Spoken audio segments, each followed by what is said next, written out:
And we start right away with exclusive material. Drones of, so to speak, unknown origin flew towards Moscow again. Explosions were heard in the Moscow region on the night of May 5th. In the Podolsk urban district, air defense was active due to the detection of drones allegedly moving towards the capital of the aggressor country. At this time, the Russian Strela plant in the Bryansk region went out of operation due to a precisely targeted attack by the armed forces of Ukraine. And as you understand, this enterprise was working for the Russian military-industrial complex. Additionally, Ukraine may receive another 1,800,000 shells from the Czech Republic, as well as a Patriot system from Israel. All the details in our next report. Let's watch. Moscow under attack. Friendly drones paid a visit to Putin's capital. Do you hear?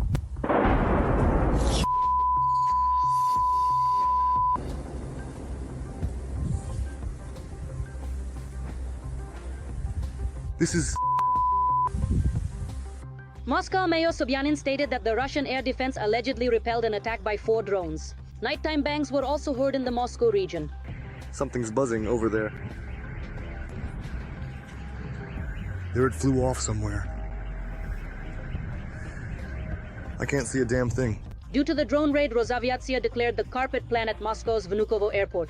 This means the airport was neither receiving nor dispatching flights, and Domodedovo airport was also not operational. I do not rule out the possibility that this nature of actions by the Russian authorities is a staging of events on the eve of May 9th with the aim of accusing the Ukrainian side of being uncooperative and accordingly violating the so-called unilateral peace agreements announced by the Russian Federation.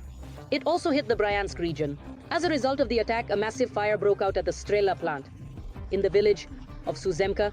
Wow, that plant is on fire. Amazing indeed. According to some reports, the plant was put out of operation after the strike. This enterprise is a key part of the Russian military-industrial complex. According to reports from the Russian side itself, this enterprise produces electronics for the Russian defense industry and collaborates with the Rostec Corporation. According to Russian reports, the plant was allegedly attacked using Grad, multiple rocket launcher systems. The enterprise itself is located in the Suzemsky district of the Bryansk region. However, according to other sources, the strike on the enterprise was carried out using unmanned aerial vehicles. And while the Russians are calculating their losses, the Czech Republic continues to support Ukraine. As part of the cooperation, Kiev may receive 1.8 million units of artillery ammunition.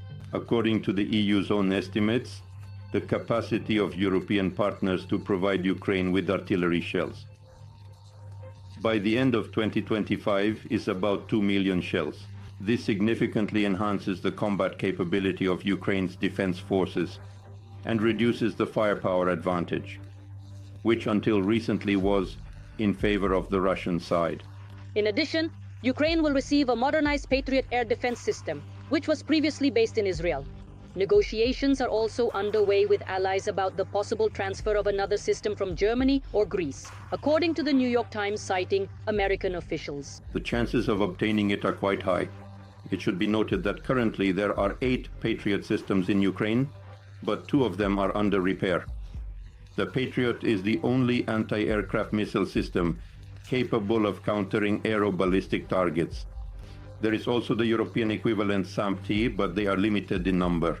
Therefore, acquiring 2 Patriots is a very significant enhancement of Ukraine's air and missile defense system. Additionally, the first photos of the Magura V-7C drone have appeared online, which Ukrainian forces used to destroy 2 Russian Su-30 fighters. The tactical and technical characteristics of the Magura V7, its length is about 8 meters, while the length of the Magura V5 is 5.5 meters.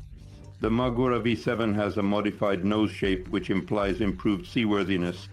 The Magura V7C drone is equipped with air-to-air missiles with infrared guidance. These are AIM-9 missiles.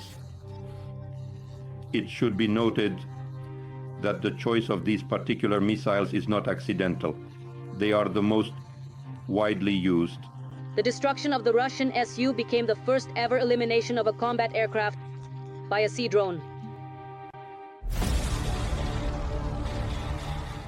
Well, now it's time to analyze the operational situation on the Kharkiv and Kupiansk fronts. The bloody frenzy of the enemy's army continues here as well. In the Kharkiv direction, Ukrainian units repelled an attack near Vovchansk. The city of Zolochiv was subjected to an airstrike. Kupiansk direction. Here the enemy attacked our troops' positions 4 times in the areas of Zarizove, Novusinove, and Hlushkivka. 2 attacks were repelled, and 2 are still ongoing. And the long-suffering, ravaged Ukrainian Kharkiv is once again under brutal enemy fire. 6 injured individuals remain in hospitals after the night attack on Kharkiv. The occupiers once again used drones with thermobaric warheads, which cause massive destruction and, most horrifyingly, numerous terrible consequences for people. In total, 51 injured people sought medical help. Damage has been recorded in 4 districts of the city. TSN correspondent Yulia Boyko will provide more details about the consequences of the night attack. This is the Slobitsky district of Kharkiv. It was here that the kamikaze drone hit parked cars. As a result of the explosion, a fire broke out, which was extinguished over several hours. Currently, the night attack is evidenced here by a burned car, shattered windows in houses, and a damaged store. This is just one of the locations where Shaheds hit during the night. A total of 17 drones. 4 districts of the city were under attack. Private houses, apartment buildings, and infrastructure facilities were damaged. Very scary. Very scary. If I hadn't left 5 minutes earlier, I don't even know what would have happened to me. Everything is covered in glass. Do you see how much we're carrying out? Look, I have the 6th floor, 2 of my windows. Fortunately, I went out into the corridor, all the windows blew out. We heard the Shaheds. At first, we only heard the sound and went into the corridor. Then we could hear them exploding and the windows blowing out. At one of the locations, an explosive device was found, likely an unexploded charge. It is currently being examined by bomb technicians. It is suspected to be a cluster element, similar to the recent attack on Kiev. After a similar charge was found in Kiev, we need to be very, very careful because anything can happen. And until the bomb technicians have finished their work, no one should come near or take anything from the area. According to the latest data, 51 people sought medical assistance, 14 of them with injuries from glass shards. Others have an acute stress reaction. 6 injured people remain in the city's hospitals, including an 11-year-old child. All night, ambulance crews and rescuers worked at the impact sites. Despite the threat of repeated strikes, while aid stations for the victims are currently operating in the city, utility workers, bomb technicians, and the State Emergency Service are on the job. Every voice matters. Join our community, support independent journalism, and help us bring you the truth from Ukraine. Become a member of Ukraine today. Join us now. And now we move to the Novopavlovsk and Gulyapol front directions. The Russian world continues to destroy, kill, and maim here as well. In the Novopavlovsk direction, 8 enemy attacks were repelled in the areas of Novopol, Novoselka, Privolnoye, Komar, and towards Otradnoye. 2 more attacks are ongoing. Novopol and Novodarovka were subjected to airstrikes. Gulyapol direction. Here 4 attacks were repelled in the area of Vysokoye, and 1 more battle is ongoing. An airstrike was carried out on Zhelezno-Dorozhnoye. Meanwhile, in the temporarily occupied Crimea, things are heating up again. Near the city of Saki, a radar station of the S-400 Triumph anti-aircraft missile system was destroyed. But these are far from all the losses of the enemy on the temporarily occupied peninsula. According to the Ukrainian GUR, Russia is afraid of losing Crimea, so it is strengthening its military presence there. In a minute, you will learn the details. Meanwhile, the Ukrainian armed forces will have more weapons. The White House, has approved the first export of weapons to Ukraine worth $50 million through direct commercial sales to Kiev. But there is also troubling news from the front. The Russians are trying to reach the administrative border of the Dnipropetrovsk region. This is already being directly stated by Alexander Syrsky. It seems that Putin wants to present reaching the administrative border of Dnipropetrovsk as a great victory to his population during the victory parade on May 9th. We have prepared all the details, especially for you. 2 occupiers were killed and wounded. This is the work of the GOR warriors over the past week.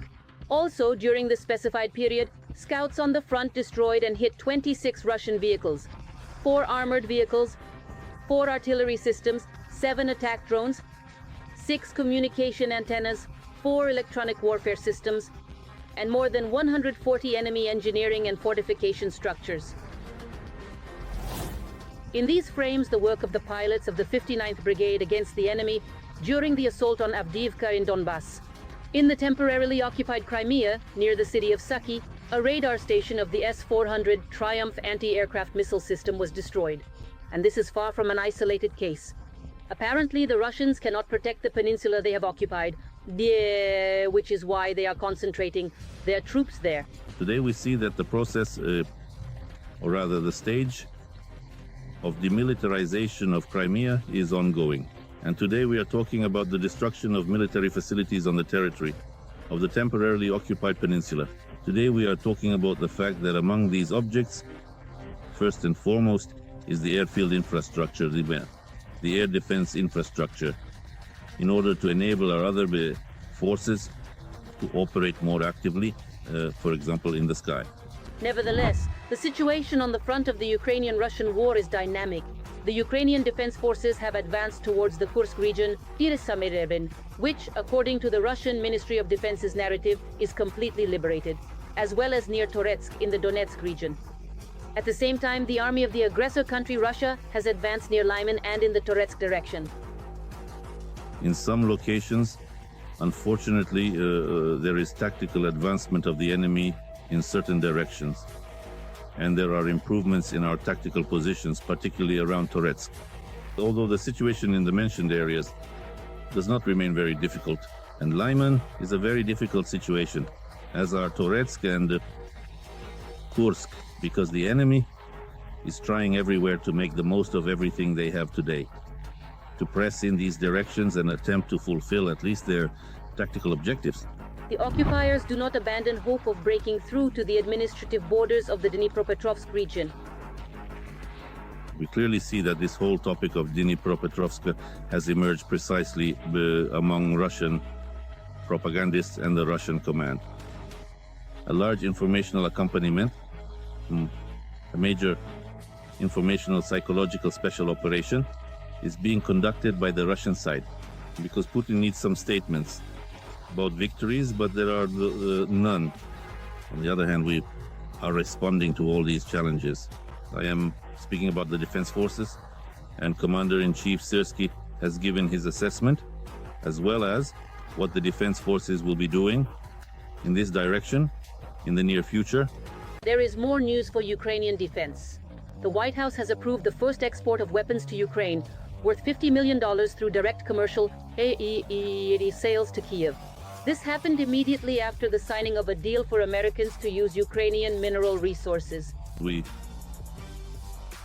are talking to us about partnership relations and the fact that Ukraine can also use a commercial format to acquire these types of weapons that we need today.